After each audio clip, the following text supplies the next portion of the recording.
warahmatullahi wabarakatuh. Perkenalkan, nama saya Melisa Yatul Mariam dari Lembaga Penelitian dan Pengabdian Masyarakat Universitas Trunojoyo Madura. Pada video pendek kali ini, saya akan menjelaskan mengenai hal-hal yang dapat dilakukan untuk mengendalikan atau mengurangi penyebaran virus COVID-19 dan starter pack di era new normal.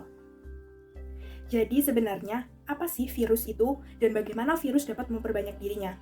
Jadi, virus bukanlah sel. Saat berada di luar tubuh kita, virus dalam keadaan diam, karena virus itu tidak memiliki mesin untuk memperbanyak dirinya sendiri, seperti yang dimiliki oleh sel. Ketika virus berkesempatan masuk ke dalam tubuh kita, misalnya secara tidak sengaja kita memegang benda yang terkontaminasi, lalu kita lupa mencuci tangan pakai sabun dan mengusapkannya ke wajah dan di sekitar hidung, mulut, dan mata, maka virus tersebut akan memiliki kesempatan untuk memperbanyak dirinya di dalam sel target dengan menggunakan mesin yang ada dalam sel, yaitu ribosom. Lalu, bagaimana sih COVID-19 itu bisa menyebar? Nah, seperti halnya virus komputer yang hanya bisa menyebar melalui jaringan saat menginfeksi komputer, virus penyebab COVID-19 dapat menyebar apabila menginfeksi tubuh manusia yang kemudian menyebar dari orang ke orang.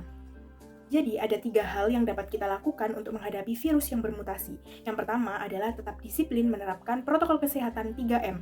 Kemudian yang kedua adalah memperkuat sistem imun dengan berolahraga, istirahat yang cukup, hati gembira, makan makanan yang bergizi, serta kita dapat memanfaatkan ramuan tradisional secara bijak. Dan yang ketiga adalah lakukan vaksinasi saat mendapatkan kesempatan.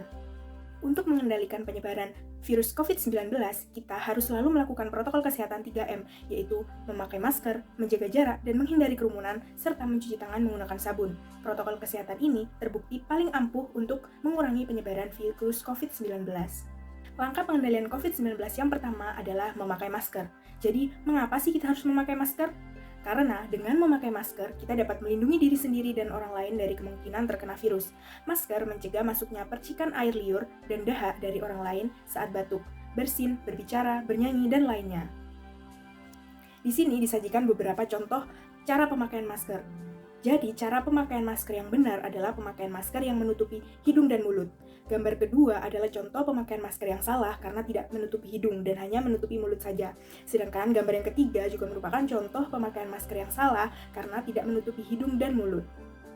Langkah pengendalian COVID-19 yang kedua adalah dengan menjaga jarak. Mengapa sih kita harus menjaga jarak? Karena saat berbicara dan batuk tanpa masker, percikan air liur dan dahak bisa meluncur sejauh 2 meter. Saat bersin tanpa masker, percikan bisa meluncur hingga sejauh 6 meter. Dan dengan menjaga jarak, kita bisa mengurangi resiko tertular atau menulari. Selain menjaga jarak, selama masa pandemi kita juga sangat dianjurkan untuk di rumah saja jika tidak ada keperluan yang mendesak. Namun, jika kalian berada dalam kondisi yang benar-benar mengharuskan kalian untuk keluar rumah, maka ingat dan lakukanlah 3 hal ini. Yang pertama adalah menjaga jarak aman sejauh 2 meter dengan orang lain. Yang kedua, tidak menjabat tangan, bergandengan, atau berpelukan. Dan yang ketiga adalah hindari berdekatan dengan siapapun dan dimanapun. Kemudian, langkah pengendalian COVID-19 yang ketiga adalah dengan mencuci tangan memakai sabun. Mengapa sih kita harus mencuci tangan? Karena dengan mencuci tangan, kita dapat mencegah penularan COVID-19 terutama sebelum menyentuh area wajah seperti mulut, hidung, dan mata.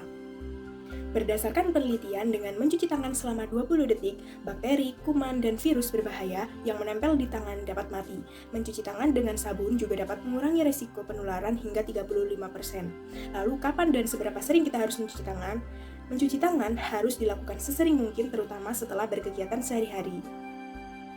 Selanjutnya, yakni New Starter Pack wajib selama masa pandemi. Dalam menghadapi masa pandemi ini, kita sangat dianjurkan untuk di rumah saja. Namun, jika kita berada di kondisi yang benar-benar mengharuskan kita keluar rumah, maka setidaknya ada 6 barang yang wajib kita bawa selama bepergian di masa pandemi. Yang pertama tentunya adalah masker. Selain memakai masker ketika bepergian, kita juga sangat dianjurkan untuk membawa cadangan masker. Dan gantilah masker setelah 4 jam pemakaian. Yang kedua adalah personal hygiene yang meliputi hand sanitizer, sabun cuci tangan, dan tisu basah atau tisu kering.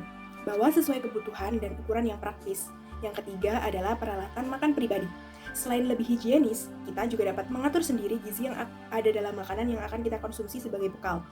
Yang keempat tentunya adalah peralatan ibadah. Bawa sendiri peralatan ibadah dan rutinlah mencuci peralatan tersebut setelah digunakan di luar rumah.